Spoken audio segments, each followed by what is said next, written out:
As you guys can see, the inner tail lights on our X3 F25, on one side it works, on the other it doesn't. It's quite a common problem. There is a little resistor. If you open your boot, you've got this little plastic cover here.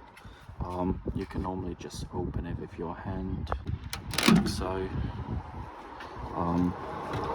You will have to take 8mm socket, take this bolt off. The whole rear inner taillight assembly comes out. You can just pinch these two clips like that, pull your bulb holders out. So when you get your 8mm socket, just like so, get it on there, start getting it loose.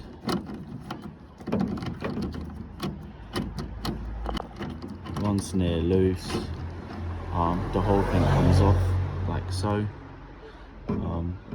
There is these two clips at the end that hold it in place as well. Do not close the boot fully, just get it down so you can hold it. While holding it, just wiggle the inner light up. So once you get it loose, it just comes off. So once you got the headlight released, there's this connector that needs to be unplugged. This little PCB board has to be taken out. Once unplugged and you want to take the PCB out, there is this little plastic melted. You can just break it off and then probably melt it back together if you want to. On the other side, when I didn't melt it back, it holds back down. So we've got a PCB out on a worktop. As you can see, this R750 resistor, it's normally just cracked around the solders. So we've got our cheap solder from Halfords, about £8. Just get that with some lead solder and just solder it around the resistor. As you guys can see here, just splattered solder around the resistor. That should work.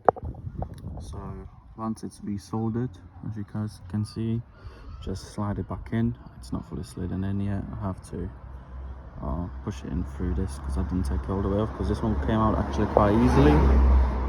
Plug the connector back in, just over there, here, and got a solder off taken out.